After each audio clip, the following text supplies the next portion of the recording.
Bahkan disebutkan di dalam Kisah Para Rasul, di Antiokhia inilah murid-murid itu untuk pertama kalinya disebut Kristen. Buah pewartaan, yaitu lahirnya orang-orang yang percaya kepada Yesus, adalah karya Roh Kudus yang bekerja melalui orang-orang yang mau bekerja sama dengan Allah. Saudari-saudaraku yang terkasih, berjumpa kembali bersama saya Inspirasiku di Antara. Renungan harian Selasa 9 Mei, Pekan Paskah yang keempat. Semoga kita bersama keluarga, komunitas kita, selalu dalam keadaan baik, tetap sehat, dan bersemangat. Marilah kita mengawali renungan kita hari ini dengan tanda kemenangan Kristus.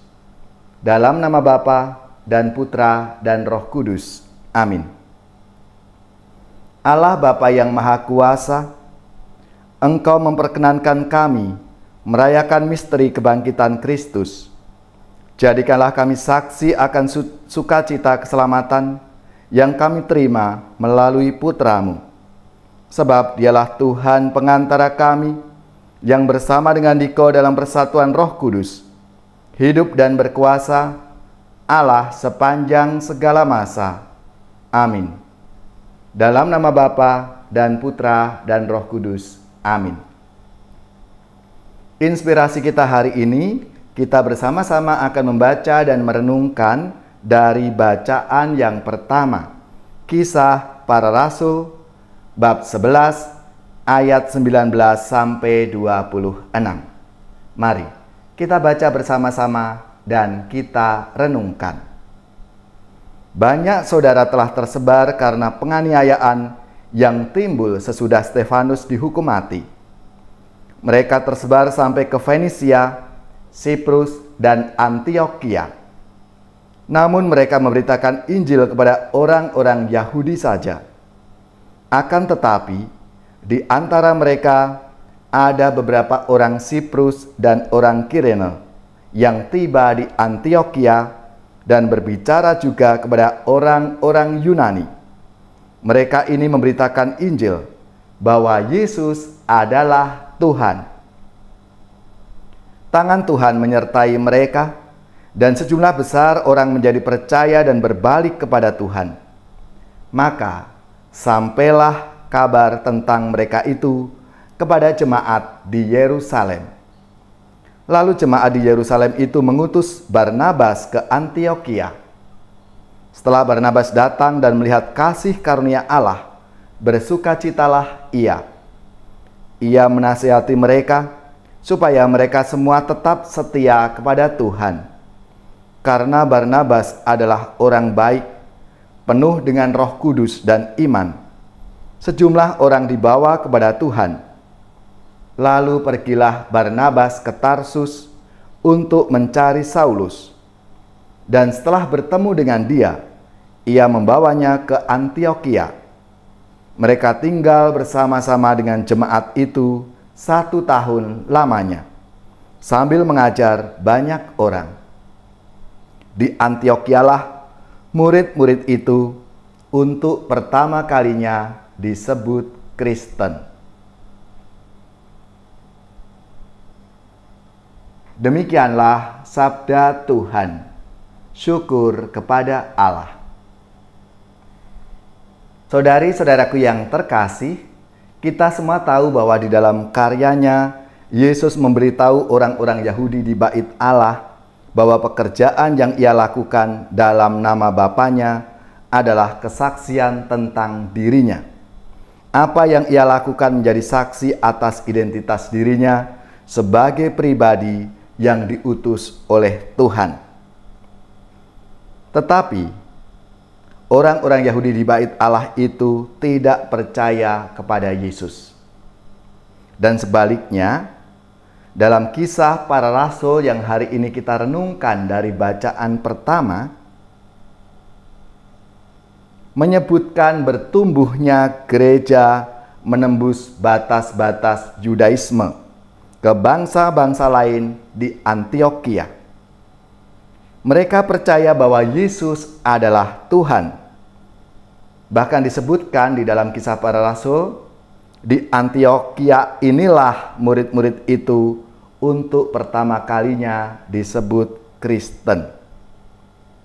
Buah pewartaan, yaitu lahirnya orang-orang yang percaya kepada Yesus, adalah karya Roh Kudus yang bekerja melalui orang-orang yang mau bekerja sama dengan Allah. Barnabas diutus jemaat di Yerusalem untuk mewartakan Injil di Antiokhia. Barnabaslah yang mengajak Paulus dari Tarsus dalam semangat kolaborasi untuk melayani jemaat di Antiokhia. Karena Barnabas melihat bahwa jemaat di Antiokhia dapat memperoleh manfaat besar dari karunia-karunia Paulus. Barnabas menghubungkan seseorang dan tempat untuk dapat memberikan manfaat yang berlipat ganda bagi misi Allah. Dan pekerjaan Barnabas inilah yang memungkinkan Tuhan yang bangkit itu untuk melanjutkan karyanya di tengah gereja. Saudari-saudaraku yang terkasih, dari sabda Tuhan hari ini, Kisah Para Rasul, di mana Barnabas mewartakan Injil Tuhan kepada siapapun, tidak terbatas pada orang-orang atau kelompok-kelompok tertentu saja, namun kepada semua orang untuk mengenal Tuhan, bahwa Yesus adalah Tuhan Allah itu. Dan ternyata buahnya melimpah. Ini menjadi semangat bagi kita semua. Kita pun juga dipanggil seperti Barnabas ini, untuk mewartakan rahmat dan kasih Tuhan lewat kesaksian hidup kita masing-masing. Supaya semakin banyak orang percaya dan mengenal Tuhan. Tentunya mereka semua yang kita berikan pewartaan semakin menyadari akan Allah yang menyertai perjalanan hidup mereka masing-masing. Maka marilah, saudara-saudariku yang terkasih, kita semua dipanggil untuk semakin terbuka, mengajak semua orang terlibat dalam pekerjaan Tuhan. Semangat sinodalitas dan kolaborasi adalah contoh yang baik yang bisa kita lakukan saat ini agar karya pewartaan Tuhan di dunia ini bertumbuh dengan baik.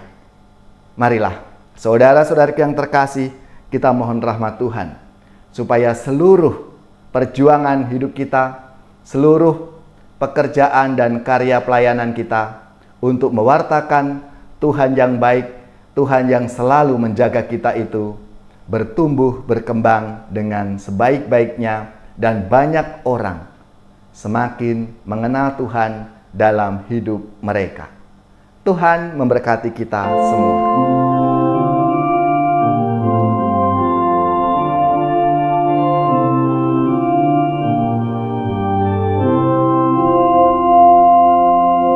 Yesus diutus Bapa di surga, kini tugasku jadi utusan.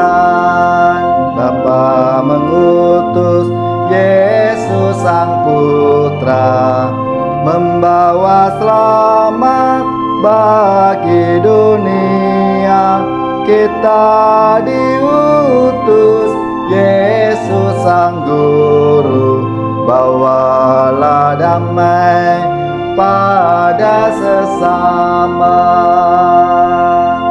Yesus diutus Bapa di surga, kini tugasku jadi utusan. Tiada amal tanpa berkorban, tiada karya tanpa derita. Salib dipanggul, kurban ditangguh, itulah hidup utusan Tuhan. Yesus diutus Bapa di surga, kini tugasku jadi utusan. Benih yang jatuh di dalam tanah akan bertunas hingga berbuah, kurban hidupmu bagi sesama akan membawa rahmat berlimpah. Yesus diutus Bapa di surga, kini tugasku jadi utusan. Saudari-saudaraku yang terkasih, marilah kita siapkan hati kita untuk menerima berkat Tuhan.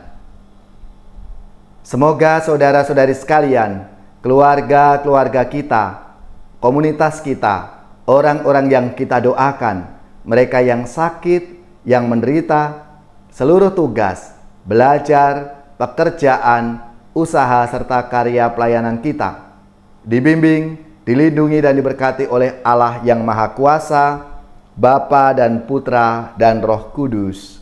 Amin.